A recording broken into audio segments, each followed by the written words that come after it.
بسم اللہ الرحمن الرحیم الحمد للہ الذی نزل الفرقان على عبده ليكون للعالمین نذیرا فتحدى بأقصر سورة من سوره مساقع الخطباء من العرب العرباء فلم يجد به قدیرا وأفحم من تصدى لمعارضته من فصحاء عدنان وبلغاء قحطان حتى حسبوا أنهم سحروا تسحيرا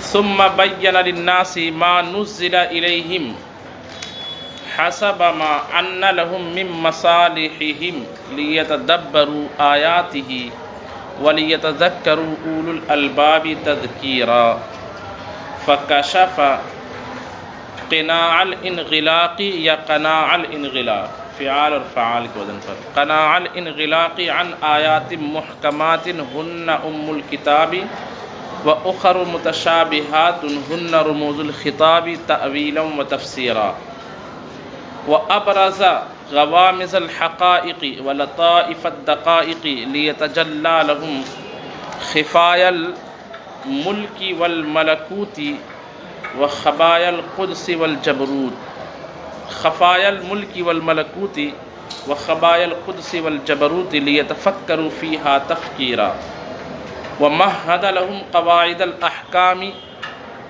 وأوضاعها من نصوص الآيات وألماعها ليذهب عنهم الرجس ويطهرهم تطهيرا فمن كان له قلب أو ألقى السمع وهو شهيد فهو في الدارين حميد وسعيد ومن لم يرفع إليه رأسه وأطفأ نبراسه يعش ذميما وسيصلى سعيرا فيا واجب الوجود ويا فائض الجود ويا غاية كل مقصود صل عليه صلاة توازي غناءه وتوازي غناءه وتجازي عناءه وعلى من أعانه وقرر تبيانه تقريرا وأفض علينا من بركاتهم واسلك بنا مسالك كراماتهم وسلم عليهم وعلينا تسليما كثيرا وبعد فإن أعظم العلوم مقدارا وأرفعها شرفا ومنارا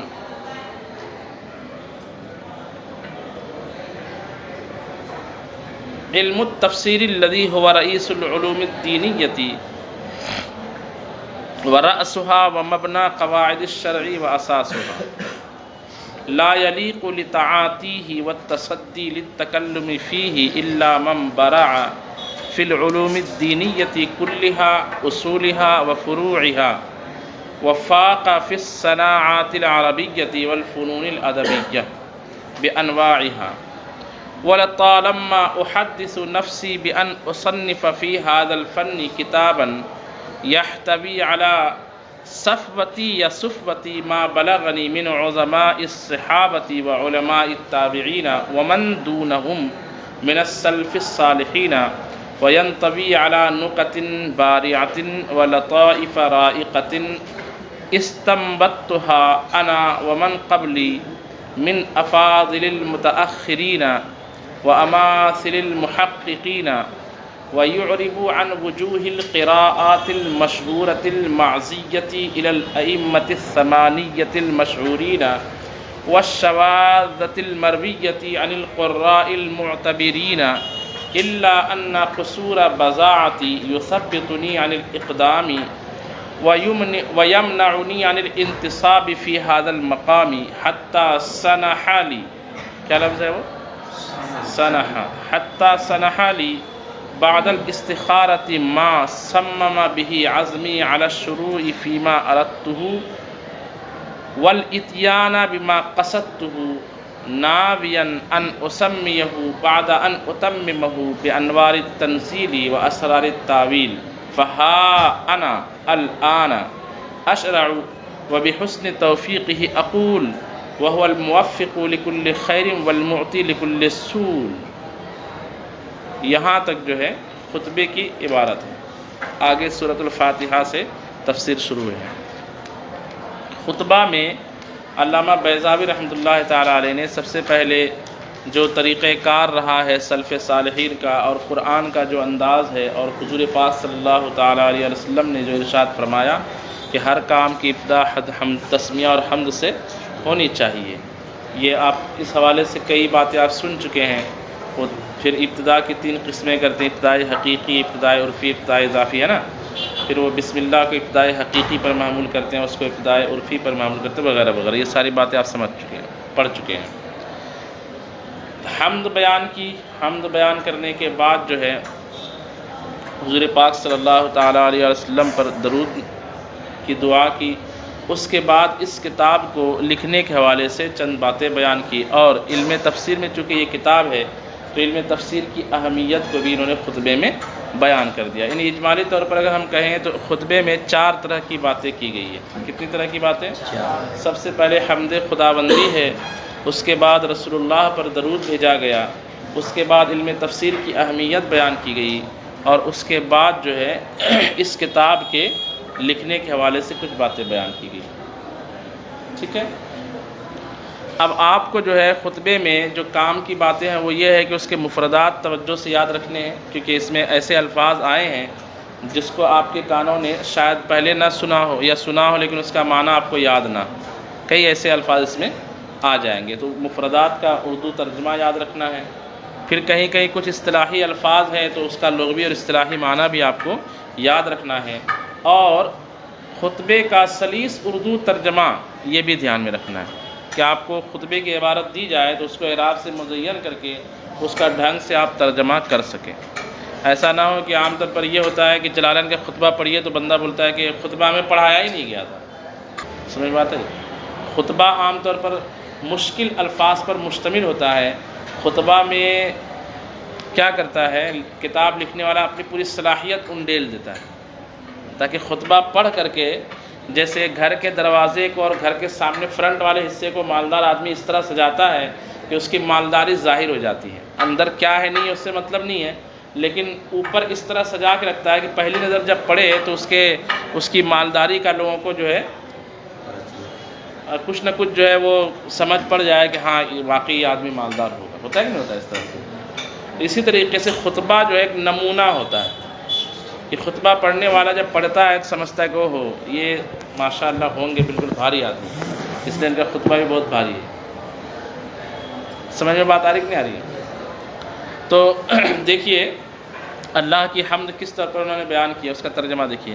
حمد، مدح، شکر وغیرہ کی جو تفصیل ہے انشاءاللہ جب الحمد سورہ فاتحہ ہم پڑھیں گے نا، الحمدللہ رب العالمین، تو وہاں انشاءاللہ پوری وضاحت سے ہم پڑھیں گے حمد اور مدح اور شکر تینوں کے معنی میں کیا فرق ہے، تینوں میں نسبتیں کس طرح کی ہوتی ہے۔ یہ ہم نے حالانکہ آپ لوگوں کو بتا بھی دیا ہے، اب کسی کو یاد ہوگی کسی کو یاد نہیں، بتایا تھا ہم نے درجہ رابعہ ثالثہ میں کسی نے تو بتایا ہوں، ثالثہ میں بتایا تھا شاید رابعہ میں ہی بتایا تھا، یہ مختصر المعانی ہم نے تو پڑھائی نہیں آپ کو۔ بہرحال ترجمہ دیکھیے، جہاں پہ کچھ وضاحت مقصود بھی کر دوں گا، باقی مفردات پر آج توجہ دینی ہے اور سلیس اردو ترجمہ کیسے کرنا ہے وہ دیکھنا ہے۔ بسم اللہ الرحمن الرحیم، اللہ کے نام سے شروع جو نہایت مہربان رحمت والا، اس کا یہی ترجمہ ہر جگہ رٹ لینا ہے، اعلیٰ ترجمہ اس کو رٹ لینا ہے۔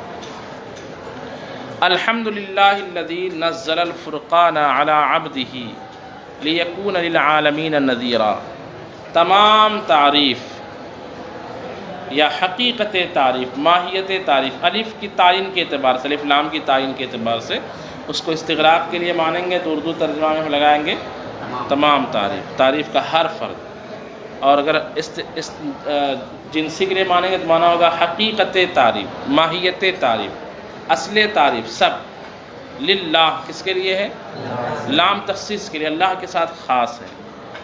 اصل تعریف یا تمام تعریف اللہ کے لیے، الذی نزل الفرقان، وہ اللہ جس نے، الذی کے ذریعے صفت بیان کی گئی، جس نے اتارا فرقان کو، قرآن بھی کہتے ہیں اور قرآن کا دوسرا نام قرآن کہنے کی وجہ مقروء ہے اور فرقان کہنے کی وجہ مفروق یا فارق ہے. فرقان مصدر ہے اور مصدر اس میں فاعل کے معنی میں بھی ہوتا ہے. اور زید عادل کس معنی میں؟ اس میں فاعل کے معنی میں ہوگا نا. اور خلق بمعنی مخلوق، تو مصدر اس میں فاعل کے معنی میں بھی ہو سکتا ہے اور بطور مبالغہ اس میں مفعول کے معنی میں. تو یہاں پہ فرقان فارق کے معنی میں بھی ہو سکتا ہے اور فرقان مفروق کے معنی میں بھی. اور فرق ہے، فرق کا معنی معلوم ہی ہے، کیا معنی ہوتا ہے؟ جدا جدا کرنا. تو فارق ہوگا تو معنی ہوگا قرآن کو فارق اس لیے کہا جاتا ہے کیونکہ وہ فارق الحق والباطل، حق اور باطل، فارق بین الحق والباطل، حق و باطل کے درمیان وہ کیا کرتا ہے، اس اعتبار سے فرقان ہے. اور مفروق کہنے کی وجہ، مفروق کا معنی کیا ہو جائے گا؟ جس کو جدا کیا جائے. تو اس کی آیتیں چونکہ کیا ہے، جدا جدا ہے، صورتیں جدا جدا ہے، اس اعتبار سے وہ کیا ہے، قرآن مفروق ہے. تو فارق اور مفروق دونوں کے معنی میں فرقان کو لیا جا سکتا ہے. ہم ترجمہ قرآن کریں گے اس سے. فرقان کا معنی کیا؟ قرآن، کیونکہ مرادی معنی اس کا قرآن ہی ہے. تمام تعریف اللہ کے لیے جس نے فرقان کو اتارا، قرآن اتارا. اب نزلہ اور انزال اور تنزیل دونوں میں فرق معلوم ہے آپ کو؟ نزلہ تھوڑا تھوڑا کر کے، تدریج آپ نے کیا بولا؟ ہاں، دھیرے دھیرے درجہ بدرجہ. وہ بولتے ہیں نا تجرع، مثال اس کی دی جاتی ہے تجرع الماء، کیا؟ پانی کو گھونٹ گھونٹ کر کے پیا، دھیرے دھیرے پیا، باب تفاعل. اور ایک انزال باب فعال سے جو آئے گا اس کا معنی ہوگا یک بارگی اتارنا. تو جس نے تھوڑا تھوڑا کر کے قرآن اتارا، علی عبدہ، علی رسول ہی نہیں، علی نبی ہی نہیں، بلکہ علی عبدہ، اپنے بندے پر. بندے کی اضافت اپنی طرف کی گئی ہے. ہر بندہ رب کا اپنا بندہ ہے، لیکن یہاں پہ عبد سے ظاہر سی مراد ہے، ظاہر سی بات ہے کون مراد ہے؟ حضور صلی اللہ علیہ وسلم، کیونکہ قرآن انہی پر نازل کیا گیا. تو ایسا بھی ہو سکتا تھا جس نے اتارا قرآن کو علی العبد، کس پر؟ ایک خاص بندے پر، اور وہ بندہ حضور پاک ہے. علی العبد نے اگر فرمایا گیا، یہ اضافت جو ہے، عبد کی اضافت اللہ کی طرف، یہ اضافت جو ہے شرافت و بزرگی کے لیے. کس کے لیے؟ شرافت و بزرگی کے طور پر ہے. بولتے ہیں کہ یہ آپ کے کتنے بیٹے؟ بولے آپ میرے 4 بیٹے، ایک یہ ہے، ایک یہ ہے، اور یہ ایک میرا بیٹا ہے. وہاں اضافت کس لیے ہے؟ دوسرے اس کے بیٹے نہیں تھے کیا؟ جو کہا یہ میرا بیٹا تو یہ ہے، تو وہ کسی اور پڑوسی کا بیٹا ہے کیا؟ وہ بھی اسی کا بیٹا ہے، لیکن یہ فرما بردار ہے، نیک ہے، اس سے زیادہ محبت کرتا ہے، اس لیے اس کی اضافت اپنی طرف کر دے کہ یہ میرا بیٹا ہے. سمجھ میں بات آئی؟ تو اضافت کبھی کبھی کس لیے ہوتی ہے؟ تو یہاں پہ بھی. اور رسالت و نبوت و عبدیت میں سے عبدیت کی صفت کو ذکر اس لیے کیا گیا کیونکہ یہ قرآن کی بات چل رہی ہے نا. تو قرآن لوگوں کی ہدایت کے لیے ہے، تو ہدایت جو ہے بندہ بندے کو دے گا. کہا جاتا ہے کہ صفت وہ شب معراج میں جو ہے نا، سبحان الذی اسری بعبدہ، جو لے گیا اپنے بندے کو، وہاں بے نبی کی ہی یا بے رسول ہی کہنا چاہیے تھا، کیونکہ عبدیت سے بڑھ کر کے رسالت کا مرتبہ ہے نا. پہلے بندہ بعد میں رسول نا، تو رسالت تو اس سے بڑھ کر کے ہے، سب سے ہائی کوالٹی کا مرتبہ ہے. تو بالکل سب سے بیسٹ صفت حضور کی یہاں پہ علی عبدی کے بجائے کیا کہنا چاہیے تھا؟ علی رسولی کہہ دینا چاہیے تھا. عبد کہنے کی وجہ یہ صوفیہ فرماتے ہیں کہ عبد اور رسول میں اگرچہ رسول بہت بلند و بالا ہے، عبد کا درجہ اس سے کم ہے، لیکن ایک حیثیت ہوتی ہے، ہر چیز کی حیثیت ہوتی ہے نا. حیثیت اگر دیکھی جائے نا تو ایک مقام آتا ہے کہ جہاں عبد کی شان ایک الگ ہی ہے. وہ کیا ہے کہ رسول کہتے ہیں کہ جو اللہ کی طرف سے بندوں تک آئے، اس کو کیا کہا جاتا ہے؟ بولیے بھائی. اس کو عربی میں کہتے ہیں انصراف من الحق الى الخلق. کیا کہتے ہیں؟ انصراف من الحق. یہ رسول کی شان ہوتی ہے کہ اللہ کی طرف سے وہ آتے ہیں کدھر، اور جب بندہ ہوتا ہے اس کا مقصود کیا ہے؟ قرآن پاک میں بندے کا مقصود کیا ہے؟ وما خلقت الجن والانس یعبدون. یعبدون قریب ہونا، عبادت کرنا سے مراد اللہ کا کیا حاصل کرنا. تو بندہ جو ہوتا ہے دنیا سے لوٹتا ہے، پلٹتا ہے کدھر؟ اللہ کی طرف، یعنی انصراف من الخلق الی الحق. بات سمجھ میں آئی؟ تو انصراف من الحق الی الخلق میں ایک طور پر کیا ہوتا ہے کہ حق سے انصراف ہے مخلوق کی طرف، اور عبد میں کیا ہوتا ہے؟ مخلوق سے انصراف کدھر ہوتا ہے؟ حق کی طرف. تو علو کس میں پایا گیا؟ اس صفت میں پایا گیا، اس حیثیت سے، ہر حیثیت سے نہیں، تمام حیثیت سے نہیں. سمجھیے بات کو. تو اس لیے یہاں پہ دو وجہ سے عبد کی صفت بیان کی گئی. ایک تو یہ کہ شب اسراء میں جو بیان کیا گیا وہاں پہ صفت عبدیت کو ہی بیان کیا گیا، اور دوسرا یہ کہ عبد میں جو ہے انصراف من الخلق الی الحق ہوتا ہے. اب مانا ہوگا الحمدللہ الذی نزل الفرقان علی عبدہ، تمام تعریف اللہ کے لیے جس نے فرقان قرآن اتارا اپنے بندے پر، لیکون للعالمین نذیرا، تاکہ وہ عالمین کو ڈرانے والا ہو جائے. لیکونا میں ہوا کی ضمیر کا مرجع جو ہے قرآن بھی ہو سکتا ہے کہ قرآن عالمین کے لیے کیا ہو جائے؟ نذیر ہو جائے. صحیح بات ہے. یا عبد بھی ہو سکتا ہے کہ قرآن وہ بندہ جو ہے عالمین کو کیا کرے؟ ڈر سنائے. فتحدى باقصر سورۃ من سورہ، اقصر معنی کیا ہوگا؟ سب سے. اقصر سورہ کا معنی کیا ہوگا؟ سب سے چھوٹی سورہ. باقصر سورۃ من سورہ، قرآن کی صورتوں میں سے سب سے چھوٹی سورت سے. تحدى یتحدى تحدی، اس کا معنی ہوتا ہے مقابلے کی دعوت دینا. کس کی دعوت دینا؟ جس کو ہم کہتے ہیں عوامی زبان میں چیلنج کرنا، اس کو چیلنج کرنا بولتے ہیں نا، مقابلے کی دعوت دینا. فتحدى، اس پر قلم سے نہیں لکھنا ہے، ٹھیک ہے؟ فتحدى باقصر سورۃ من سورہ، تو اس نے، اب اس نے سے مراد کس نے؟ رسول اللہ نے یا اللہ نے؟ سمجھ بات ہے کہ نہیں؟ حقیقت میں قرآن کے مقابل آیت کو لانے کے حوالے سے کس نے بات کی؟ اللہ نے. فَأْتُوا بِسُورَةٍ مِّن مِّثْلِهِ وَادْعُوا شُهَدَاءَكُم مِّن دُونِ اللَّهِ إِن كُنتُمْ صَادِقِينَ. اور رسول اللہ نے بھی کہا، کیونکہ بول کس نے ادا کیے؟ فَأْتُوا بِسُورَةٍ مِّن مِّثْلِهِ. یہ الفاظ کس کی زبان سے جاری ہوئے؟ اور قرآن کہہ رہا ہے، قرآن ہی نے چیلنج کیا ہے نا. تو یا تو قرآن نے چیلنج کیا، یا نبی نے چیلنج کیا، یا اللہ نے. قرآن نے چیلنج کیا نبی کے واسطے سے، اور نبی نے چیلنج کیا اللہ کے واسطے. اللہ نے نبی پر اتارا، نبی نے کہا کہ یہ قرآن ہے، تو قرآن بن گئی وہ آیت. بات سمجھ میں آئی؟ تو تینوں ہوا ضمیر کا مرجع یہاں پہ فتحدى کا فاعل جو ہوا ہے، اس ہوا سے مراد یا تو اللہ.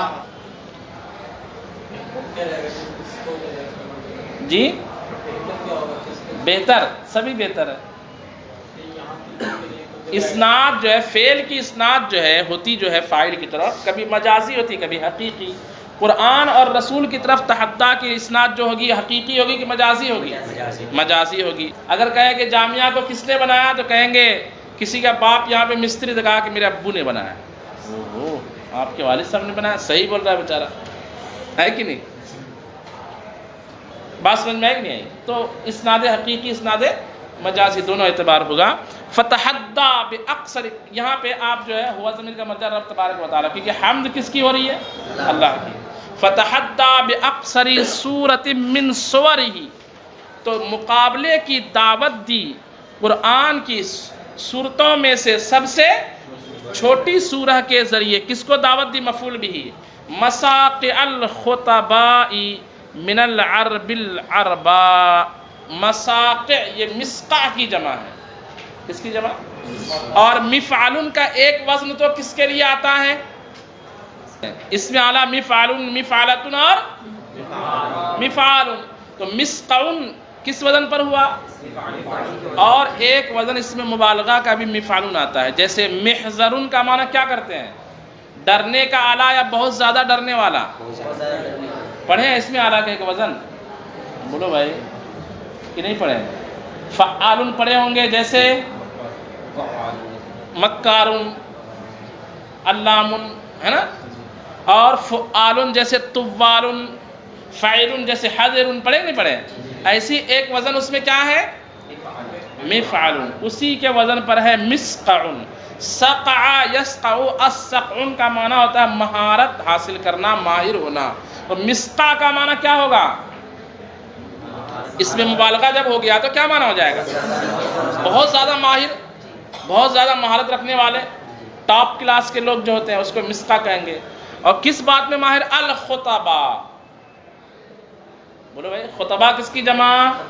خطیب کی جمع۔ خطیب کا معنی خطاب کرنے والا، خطیب کا معنی خطاب، یعنی اپنے مافی الضمیر کو ڈھنگ سے ادا کرنے والے کو خطیب کہا جاتا ہے، جس کو ہم بولتے ہیں مقرر شعلہ بیان۔ تو بہرحال مساقع الخطباء میں اصل میں یہ موصوف صفت الخطباء المساقع ہونا چاہیے۔ کیا ہونا چاہیے؟ ماہر خطیب، ترجمہ کیا ہوگا؟ لیکن کیا کیا؟ مساقع جو صفت ہے اس کو مضاف کر دیا کدھر؟ خطبہ موصوف کی طرف ہونا چاہیے الخطباء المساقع، الخطباء لیکن کہہ دیا، یعنی جو صفت ہے اس کو مضاف بنایا، اور جو موصوف ہے اس کو کیا بنا دیا؟ تو اس کو ہم کہیں گے اضافت الصفت الی الموصوف۔ یہ طریقہ اختیار کرتے ہیں قافیہ ردیف بچانے کے لیے اور رعایت سجا کرنے کے لیے۔ کس لیے؟ رعایت سجا کے لیے۔ تو خطبا اور آگے عربا، اس کے وزن پر لانے کے لیے انہوں نے کیا کیا کہ صفت کو مضاف کر دیا کدھر؟ موصوف کی طرف۔ تو مانا ہوگا جس چیلنج دیا، مقابلے کی دعوت دی، کس کو؟ مساقع الخطبا، ماہر خطبہ کو۔ وہ ماہر خطبہ بھی کہاں کے تھے؟ من العرب، عرب العربا، عرباء فعلاؤ کے وزن پر ہے۔ عرباء کس وزن پر؟ فعلاؤ کے وزن پر۔ فعلاؤ کا ایک وزن تو حمراء فعلاؤ پڑھے ہوں گے، صفت مشبہ کا ایک وزن مؤنث کے لیے جو آتا ہے، پڑھے کہ نہیں پڑھے؟ ایک وزن تو اس کے لیے آتا ہے، اور ایک وزن فعلاؤ جو ہے وہ تاکید کے لیے آتا ہے۔ کس کے لیے؟ اور وہ کب تاکید کے لیے ہوگا فعلاؤ کا وزن؟ یہ قاعدہ یاد رکھیے، جو لفظ پہلے آ چکا اسی سے اگر فعلاؤ کا وزن وہاں پر لا لیا جائے تو پہلے والے لفظ میں تاکید پیدا کر دے گا۔ جیسے رجل رجلاء، مانا ہوگا ماہر مرد، خالص مرد۔ بات سمجھ میں آ رہی ہے کہ نہیں آ رہی ہے؟ آ رہی ہے نا؟ ایسے عرب عربا کا معنی کیا ہو جائے گا؟ خالص عربی، وہ مکس والا نہیں، ڈالڈا والے عربی نہیں ہے کہ تھوڑا بہت عربی سیکھ لیا، تھوڑا اجمی ہے عربی سیکھ لیا، وہ نہیں، بالکل خالص عربی ماہر خطیبوں کو، خالص عربی ماہر خطیبوں کو اللہ نے قرآن کی چھوٹی سورہ کے ذریعے کیا کیا؟ چیلنج کیا۔ ٹھیک ہے، تو ہوا کیا اس کا جواب؟ فلم یجد بہی قدیرا، تو رب نے اس پر کسی کو قادر نہ پایا، رب نے اس پر کسی کو کوئی تھا ہی نہیں قادر۔ وَأَفْحَمَ مَنْ تَصَدَّى لِمُعَارَضَتِهِ مِنْ فُصَحَاءِ عَدْنَانَ، عدنان ایک جگہ کا نام ہے، قبیلہ عدنان، پڑھے کہ نہیں پڑھے؟ وَبُلَغَاءِ قَحْطَان، قحطان بھی جو ہے نا ایک علاقے کا نام ہے۔ بلغائے قحطان اور فصحائے عدنان۔ کہتے افحم، افحم یفہم، افحام کا معنی نیچے دیا ہوا اسکت یسکت اسکات، معنی کیا ہوگا؟ ساکت کرنا، خاموش کر دینا۔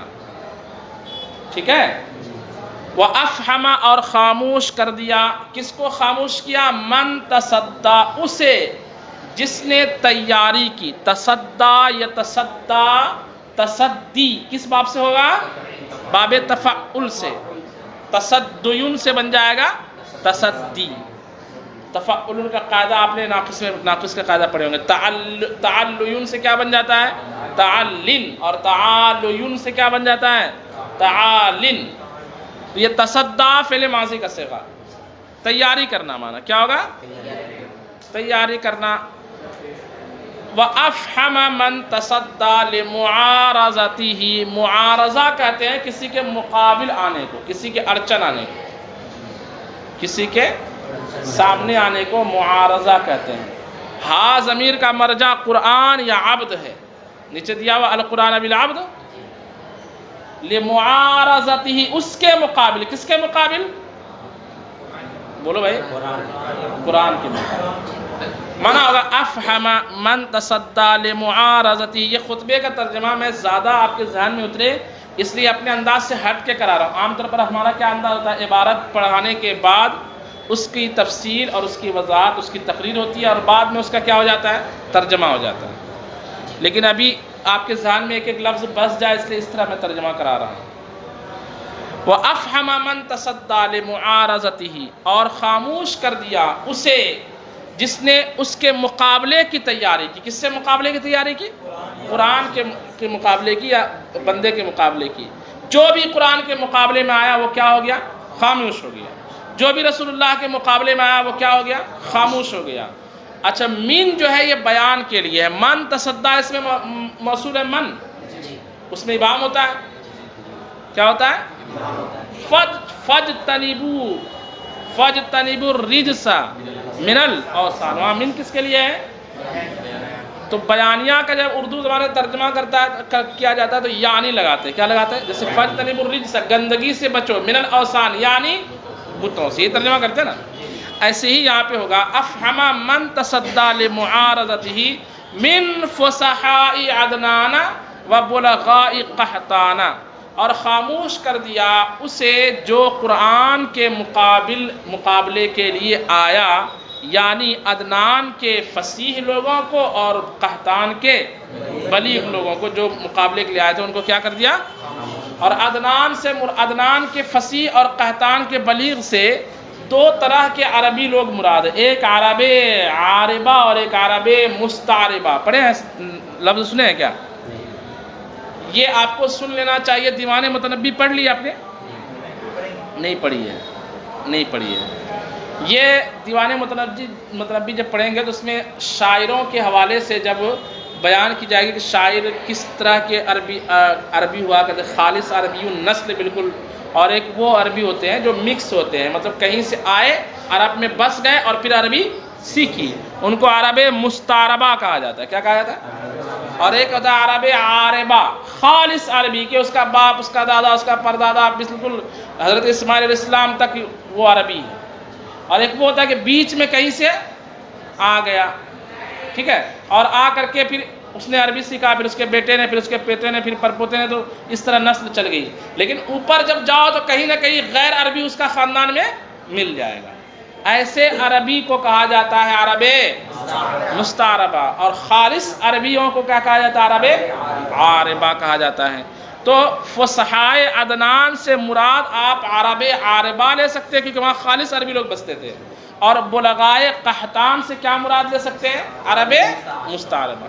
تو یہ اگر ذہن میں نہ رہے، ترجمہ ذہن میں رکھیے، ترجمہ کیا؟ عدنان کے فصحاء اور قحطان کے بلغاء۔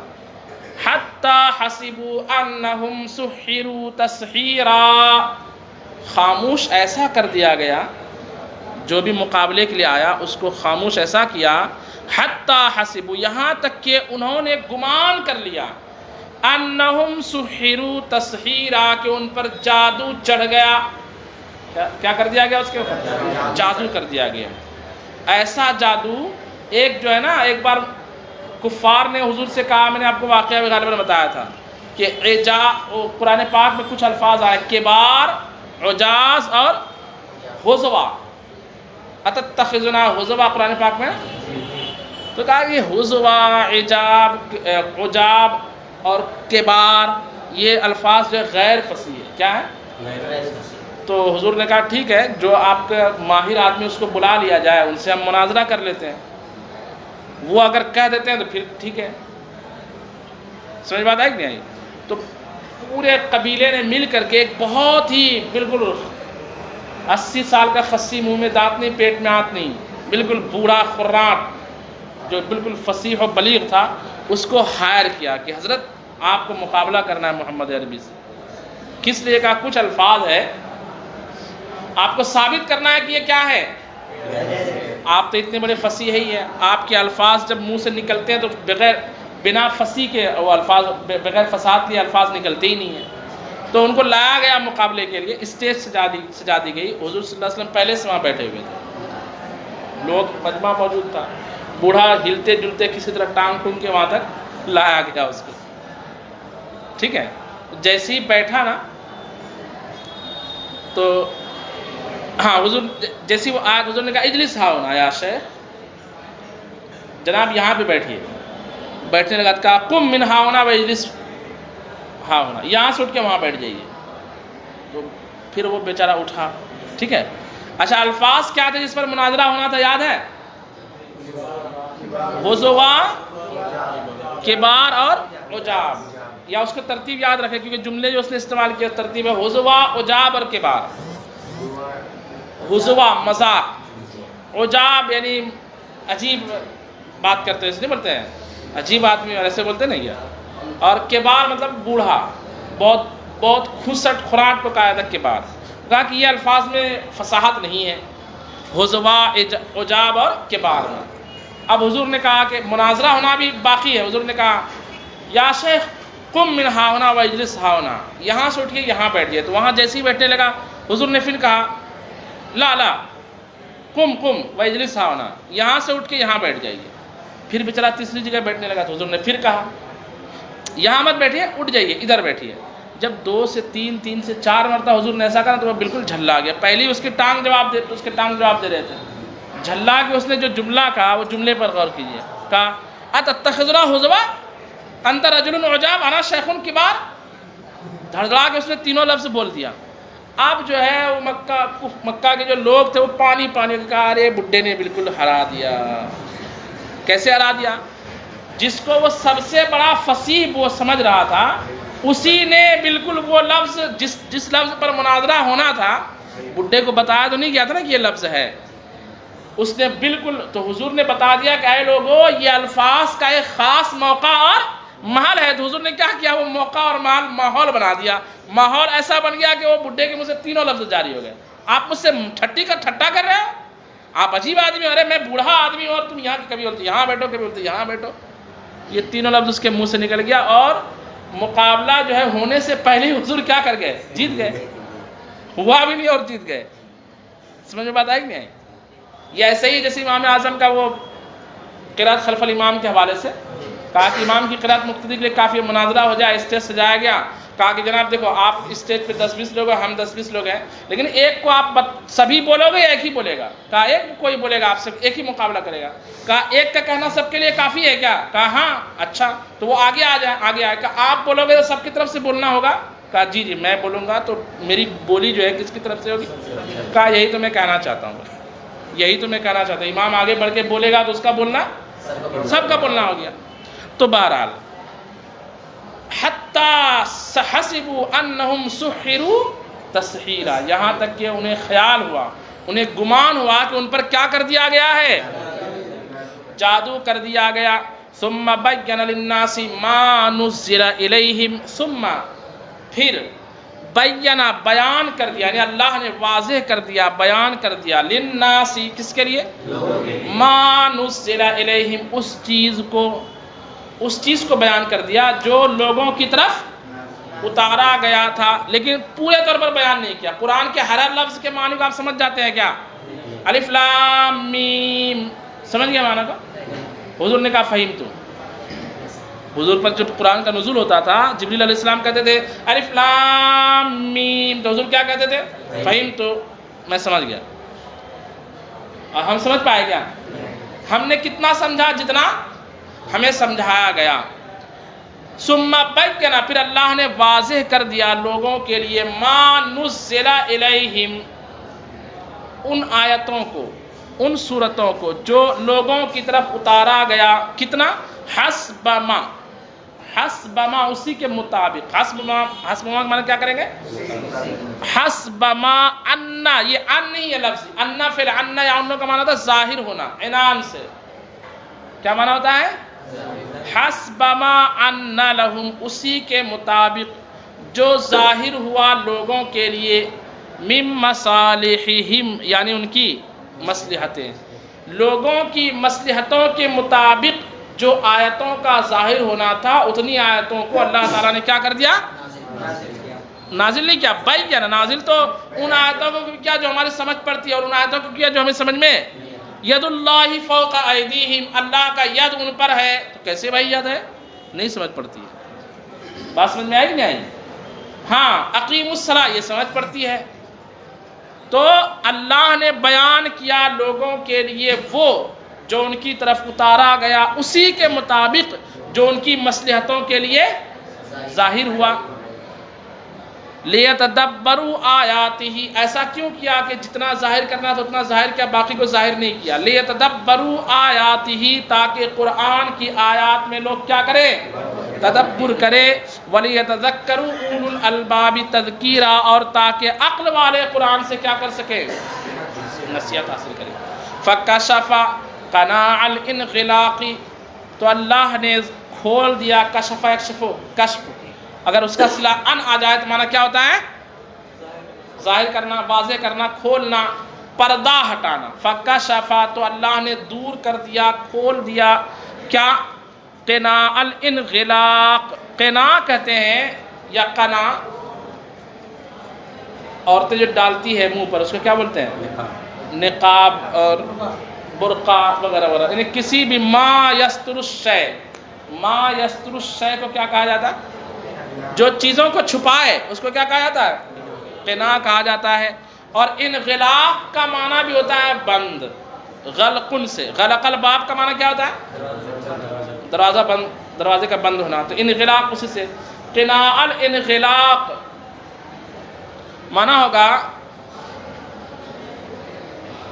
بند پر، قناع کا معنی بھی جو ہے بند، جو چھپی ہوئی ہو، اور معاف کیجئے، قناع کا معنی پردہ جس سے کسی چیز کو چھپایا جائے، اور انغلاق کا معنی بھی کیا ہوتا ہے؟ بند۔